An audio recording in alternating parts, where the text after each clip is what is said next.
राधा स्वामी जी साखी कि किसी सत्संगी का अपनी पत्नी के साथ बहुत प्रेम था। जब पत्नी की मृत्यु हुई तो वह बहुत दुखी रहने लगा और रोने लगा। उसने अपनी पत्नी को एक संदेश भेजना चाहा।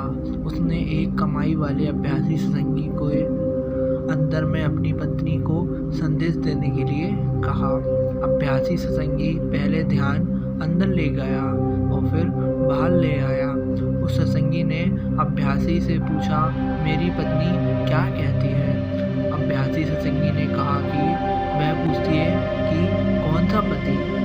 जब से मैं इस रचना में उतरी हूँ, मेरे इस नाम के अनेक पति हो चुके हैं। यह है हमारे मोह की सीमा।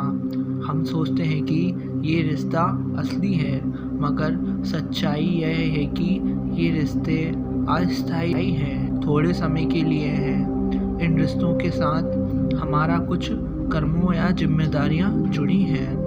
इन्हें निभाना जरूरी है, परंतु असल जिम्मेदारी अपनी आत्मा की प्रति है। हमारी असल प्राथमिकता आत्मा के प्रति अपना कर्तव्य पूरा करने की होना चाहिए।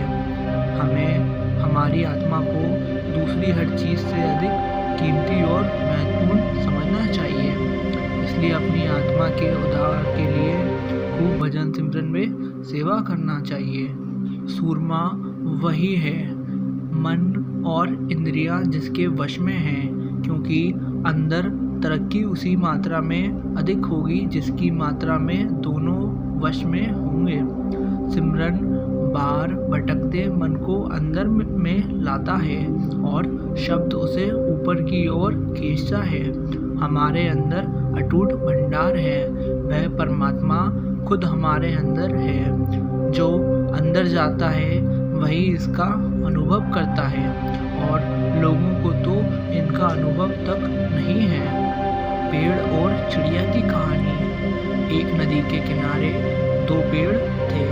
उस रास्ते एक छोटी सी चिड़िया गुजरी और पहले पेड़ से पूछा, बारिश होने वाला है क्या? मैं और मेरे बच्चे तुम्हारी टहनी में घोंसला बनाकर रह सकते हैं। लेकिन वो पेड़ ने मना कर दिया। चिड़िया फिर दूसरे पेड़ के पास गई और वही सवाल पूछा। दूसरा पेड़ मान गया। चिड़िया अपने बच्चों के साथ खुशी खुशी दूसरे पेड़ में घोंसला बनाकर रहने लगी। एक दिन इतनी अधिक बारिश हुई कि इसी दौरान पहला पेड़ जड़ से उखड़कर पानी में बह गया। जब चिड़िया ने उस पेड़ को बहते हुए देखा तो कहा, जब तुमसे मैं और मेरे बच्चे शरण के लिए आए तब तुमने मना कर दिया था। अब देखो तुम्हारे रूखी बर्ताव की सजा तुम्हें मिल रही है। जिसका उत्तर पेड़ ने मुस्कुराते हुए दिया, मैं जानता था मेरी जड़ें कमज़ोर हैं और इस बारिश में टिक नहीं पाऊंगा। मैं तुम्हारी और बच्चों की जान खतरे में नहीं डालना चाहता था। मना करने के लिए मुझे क्षमा कर दो। और ये कहते कहते वह पेड़ बह गया। मैं किसी के इनकार को हमेशा उनकी कठोरता ना समझें। क्या पता उसी इनकार से आपका भला हो। कौन किस परिस्थिति में है शायद हम नहीं समझ पाए, इसलिए किसी के चरित्र और शैली को उनके वर्तमान व्यवहार से ना तोले। भजन सिमरन अभ्यास। भजन का मतलब है शब्द धुन को सुनना। इसे संत महात्माओं ने शब्द योग का अभ्यास भी कहा है। यह काम आत्मा करती है या फिर इसे सूरत द्वारा किया जाता है। दिव्य शब्द धुन को सूरत अथवा आत्मा द्वारा ही सुना जा सकता है। इस अभ्यास से युगों युगों से सोई आत्मा जग उठती है और उसे परम आनंद प्राप्ति होती है। महाराज सावन सिंह जी, भजन का मतलब है अंदर गूंज रही शब्द की ध्वनि को सुनना।